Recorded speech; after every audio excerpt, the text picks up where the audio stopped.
Hey, what's up guys? I'm Zach and I'm back working on my lightsaber project. Now, a couple of episodes ago I was working on two different lighting systems, trying to see which one I wanted to go with, EL wire versus LED lighting, and I pretty much decided that I like the LED lighting system better. So today I'm going to be working a little bit more on that. I got some new parts in, a new LED emitter, new lens, some different color options. So we're going to be trying those out, seeing how they look, see if it's going to improve on what we built on last time when we did lighting. So let's check it out.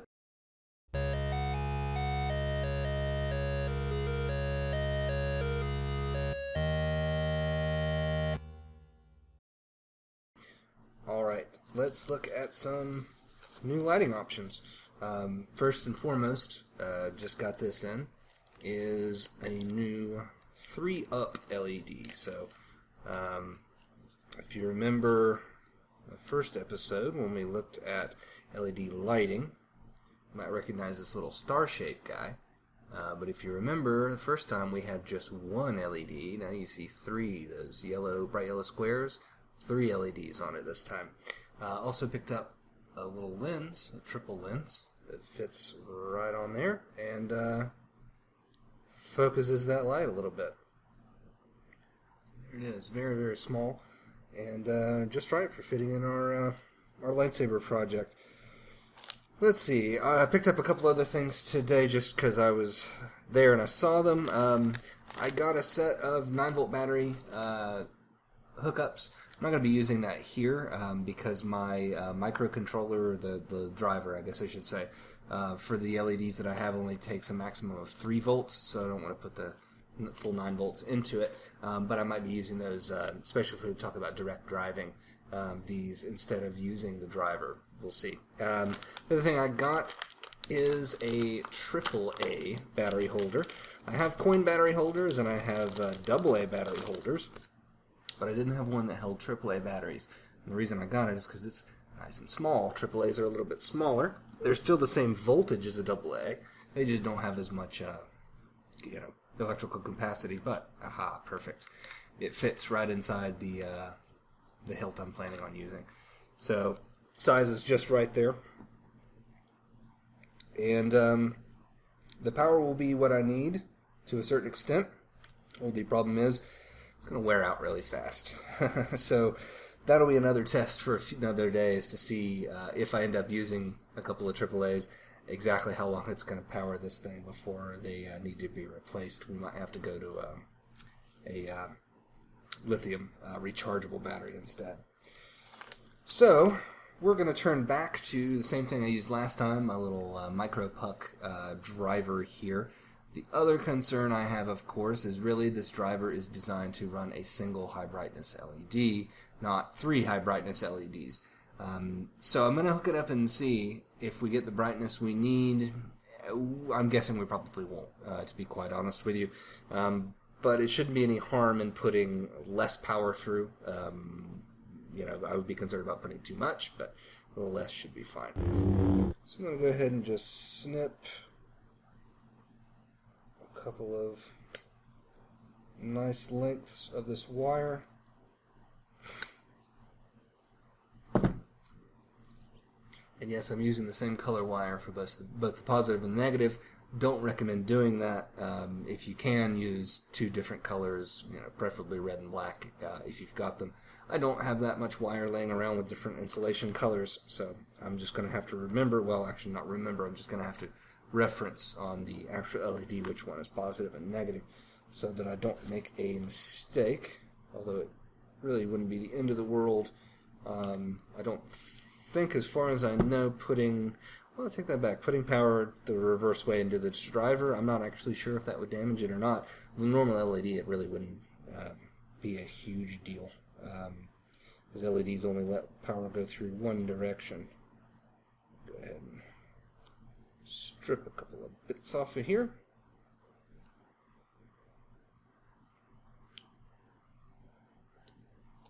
Okay. So now I've got some stripped wire there. Oop. You know what? I almost forgot something fairly important. Oop. Here we go. Safety first. Safety glasses. And probably go ahead and put my little mask on as well, just because there will be some fumes coming up from the solder, and I don't necessarily like breathing those in all the time.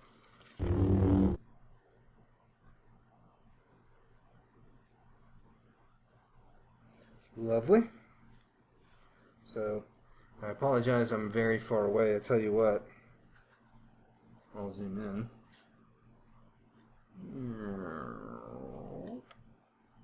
That's a little bit too far. Slide that out of the way. So, there you go. Hopefully you can see.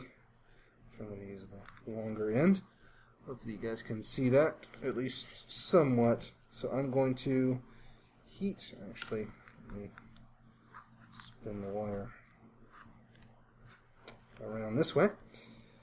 So I've got solder in one hand, soldering iron in the other. Going to place the tip on the wire, heat it up, touch the solder to the wire. Ooh, come on. Yeah, come on. Yeah, come on. There we go.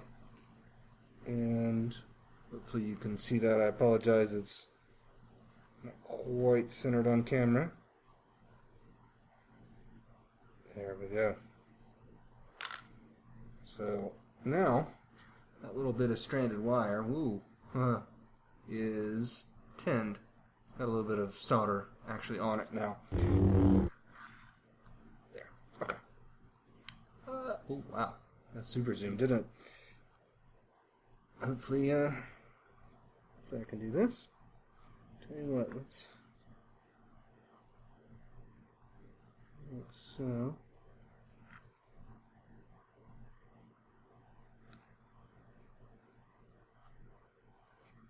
Ooh, wire got hot in a hurry.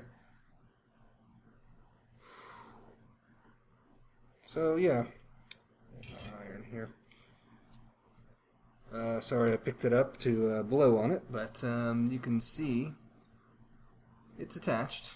I'll be honest, that's not the best solder job I've ever done in my life, but it's not the worst, I guess. It's on there, and that's a good start.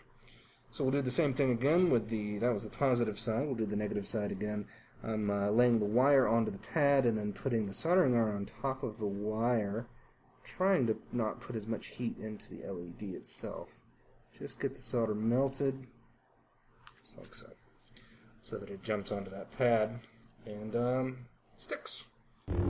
Okay, so now we're ready to try and hook this baby up. I'm going to put the lens back on. Hopefully I left enough room for it to go on. And yes, it does. Okay, good. Okay, so the lens is on. And I've got this pile of wires here that includes the micro-puck controller. Now, I attached a little clip to it so that I could unclip it from some of my battery packs that have clips. Not all my battery packs have clips on them at the moment, though, so I had to add on this other piece that I have bare wire on that I can alligator clip to. It's not the ideal situation, but it's what I'm having to work with at the moment. So we've got some alligator clips. I'm going to clip a black one onto the negative side, and we'll clip a red one onto the positive side. Keep those colors consistent. And let's see. That's going to be to a power source. And then on the other side, we've got red and black going to orange and green. Yeah, they had to do that because the other side of the buck is black and red. So to differentiate it, the output side, they had to make the colors different. The green is the negative. So clip black to that. And the orange is the positive. Clip red to that. Now, we can go ahead and hook it up to the LED as well. There's no power at the moment, so there's no danger of anything bad happening. I'm trying to confirm here. Oh, I see. Okay. Yeah, I soldered a wire over the symbol for negative, but I'm able to see the positive and make a difference. So, yeah, this side is our positive, the right side, and let's see here. This side is our negative. that on there. Okay. Let's see. You know, I've got already my battery pack here with the 2 AA's. I'm going to use that rather than the AA's. We're going to get the same voltage out of it. The AAA just wouldn't last quite as long, so no worries there. But anyway, we're going to plug the black to the black. That is negative to negative. We're going to put the positive to the positive. There we go. And again, big mess, spaghetti octopus or whatever you want to call it. But it's what I'm working with at the moment. Just checking and making sure nothing is touching. There's not going to be any shorts, and we're good there. And yeah, I'm going to move the LED so it's not pointing directly into my eyes, which is smart. I'm going to lean back a little bit. I'm going to switch the battery back on. Okay, there we go. I looked directly at it. I'm not looking straight down the barrel, but it's still very, very bright, as you can see on the camera. We'll switch it off. Wow, okay, so that's got some brightness to it for sure. I was worried that it was going to be super dim since I'm running all 3 LEDs on the same power pack, but looking fairly decent at the moment. So yeah, you know what we'll do is see how it looks on our blade. I'll go ahead and switch my desk lamp off, and we'll fire up that LED, and wow. Yeah, that's very, very bright. Looks good. Nice color on the blade there. Again, like last time, it looks better, I think, on the camera. Here, let me slide it towards you guys a little bit. There you go. It looks better on the camera than it does in real life, but still, it does have a nice brightness to it. So I'm going to switch that back off, and we can start talking about some color. I'll switch my LED lamp back on for the moment. So, the other bit of kit that I picked up is this big swatch book from Lee Filters. The good folks at Lee Filters, I guess they make filters, obviously, for stage lighting and things like that. And they were offering these swatch books for very inexpensive. It's swatches of all their different filter colors, and you can see there is a ton of them. Now, what works nicely for me is each swatch is 1 inch by 2 inches. Oops, sorry, trying to show it to you there. That's more than enough to fit over my LED. So we're going to use this to generate, hopefully, color. We played around with color last time, and I didn't get the ideal color I liked out of my color discs. But I saw somebody else online who had used these the same swatch book to get some really nice pink color in a lightsaber. So I'm going to try and copy that. You know what? I was pulling out a red, and I realized we don't have to use red because, oh my gosh, we've got so many choices of pinks. Let's use Light Rose. That sounds nice. Light Rose 107. It's got stats and all kinds of cool stuff on there. I don't know what any of it means because I don't know that much about lighting, but who cares? Let's give it a try. Let's lay it over the top of that LED, and let's flip it on and see what happens. Wow, okay. The LED is incredibly bright, and actually it doesn't seem like it does all that much difference. Tell you what, I'm going to turn that light off and switch. There we go. Wow, yeah, okay. Now again, on camera, it looks a little different. It's still looking ultra bright white on camera. Here in real life, you know what? Here, I'll switch this light on. Maybe it'll help somewhat. Here in real life, it's got a nice pink shade to it, so that's really nice. I'm going to switch it off again momentarily, and I'll tell you what we'll do. So we're going to double up the filter. So that's Light Rose. The next one is Light Salmon. Obviously a key difference between Light Rose and Light Salmon. We'll lay both of them on there. Again, this is not perfect, but it'll do for now. Okay, switch it back on again. And let's lay the blade on top, and ooh, yeah. Nice pink color, really nice. Good brightness to it as well. A little bit better than the single LED.